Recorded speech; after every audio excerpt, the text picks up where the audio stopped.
everybody, as you saw in the title, it is story time. So today I'm going to be talking about my first labor, which was Milo. When I was, I want to say like 20 weeks pregnant, like 22 weeks pregnant, they ended up moving my due date back because he was only measuring at 20 weeks. So they were like, it's cool, we do it all the time. I was like, that's weird, you know? And while I was pregnant, they told me he was going to be like huge at the end. They were like, oh, he's like 10 pounds. Like every time I went to my scans, because they were doing multiple scans because I was considered not high risk, but I had higher blood pressure. But it was nothing that was like, oh my God, like you need to be induced right this second, you know? It was more like, okay, we're just gonna keep an eye on you, measure the baby, make sure he's okay, all that. And I was like, okay, cool. So I was 41 weeks. It was like my 40-week checkup, but I missed my 40-week checkup, so I was 41 weeks. And I went, and I thought it was weird because they always make you pee in a cup, they take your blood pressure, and the nurse took my blood pressure like 3 times, and I was like, what's going on? And like my feet were super swollen, and I thought, you know, I've been on my feet, like I was still doing hair. And so when I was in the room waiting for the doctor, normally I used to wait a long time, you know, like you're sitting there like, where the fuck are you? But he came in like quick, and he was like, hey, how are you? He was like, you know, we're just gonna send you over.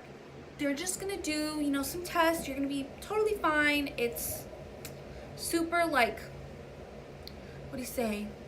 I don't know, like they do it all the time. And my OB's office luckily was directly across the street from the hospital. So I just walked on over and I was like, hi, they said that they called for me, and they're like, oh yeah, come on. They take me to a room. They start getting me like undressed, hooked up to shit. And I'm like, what's happening? And they were like, oh, you know, we're just gonna run some tests, whatever. And then next thing I know, my husband shows up, and I didn't call him. Like I was gonna wait and see like what they said. Like I texted him when I was at my appointment, but then I was gonna wait and see what they said at like the tests, you know, because like I didn't know what was going on. So what am I gonna text him? Hi, I don't know what's going on. He's gonna freak out, you know. So I was waiting to text him, and next thing I know, he shows up, and I'm like, what are you doing here? And he was like, they said you're not leaving. And I'm like, what? Huh? So they called him and told him they were inducing me and that I wasn't leaving, but they didn't tell me that. And now I know they didn't tell me that because I had preeclampsia and my blood pressure was super high. So they didn't want to freak me out even more and like push my blood pressure even farther. So they started me on magnesium. And with magnesium, you cannot walk. Like you're a fall risk, so they don't let you walk. So they put in a catheter. I was like stuck to the bed, you know. I was like half a centimeter dilated. So they put like stuff to like soften the cervix, and it's like a string. Like I don't know the terminology, but they put like this string thing, and they were like, this is gonna soften it. And the magnesium made me really sick. Now, I am the type of person, if I don't feel well, I'm a thrower-upper. Like, I just throw up. You know, if I eat too much, I throw up. So I kept on getting super sick on the magnesium. And I felt so bad because this one guy, he was like the janitor guy, and they had to keep on sending him to my room because I was like throwing up on the bed. I was throwing up on the floor before they finally gave me like a barf bucket. I was like, thanks guys, like 3 throw-ups later, this poor guy, you know? And in the middle of throwing up, I was like, fuck, like the catheter's in wrong. Like I peed myself. So like I paged the nurse and I was like, hi, like I think the catheter came out. And she was like, what? You hear on the little telephone thing. And she comes in and she's like, oh no, sweetheart, your water broke. We don't have to do Pitocin. And I was like, huh? And she was like, your water broke. Like, this is good.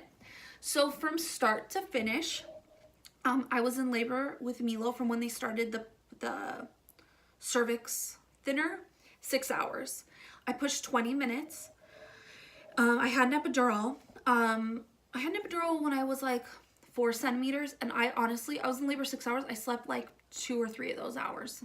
Like I was out, you know? I pushed 20 minutes. He was born, he was healthy. He was not 10 pounds. He was 7, like 6'10", you know? And I was like, people, where's my 10-pound baby? Like literally they put him on me, like they put him on you. And I literally, the first thing I said was where's the rest of him?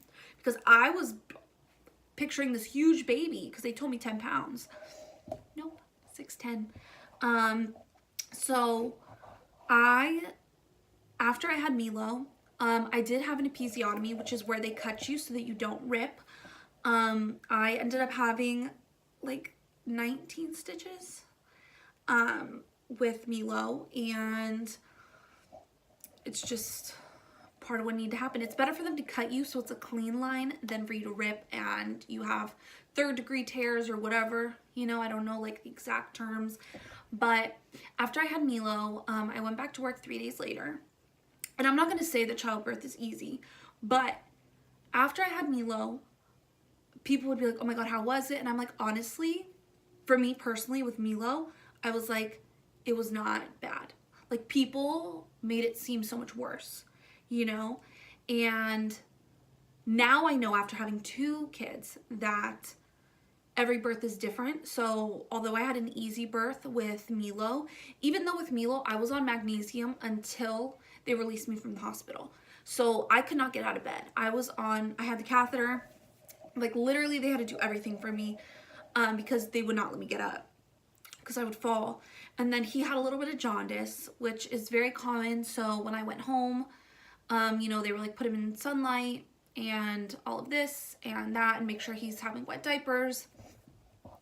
So, and the other hard thing with Milo is I was trying to breastfeed and he would like latch, but then he would like not be on for very long. So his first doctor's appointment, because he had jaundice, we went every day to the doctor for the pediatrician for the first 3 days to make sure that like his jaundice was getting better. So the first day they were like, he lost almost a whole pound. And the doctor, I don't think she meant it mean, but she was like, why aren't you feeding him? Like, he's not eating. And I was like, no, like I latch him, like he's there. So she checked my breasts and she was like, look, she's like, your supply hasn't come in yet. She was like, either you're going to take him to the NICU right now.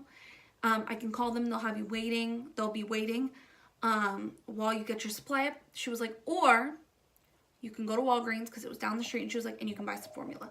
I was at Walgreens so fucking quick because when they tell you, like, and mind you, like I was emotional. Like it was a day after I got out of the hospital. Like I'm crying. I was like, I'm feeding him. Like, and I don't cry, guys. Like I don't cry. And so I was a hot mess. So with Milo, labor was easy. Like after I had labor, I was like, the pregnancy is the hard part. Like labor's the easy part. 6 hours, like, and I slept for half of it. Like what the fuck? Like easy, you know? Like the stitches were not fun, but like it's whatever, you know? So guys, that was my part 1 story. If you want to hear a whole different labor story, part 2 will be out soon. Thank you guys so much for watching, and I will see you guys next time.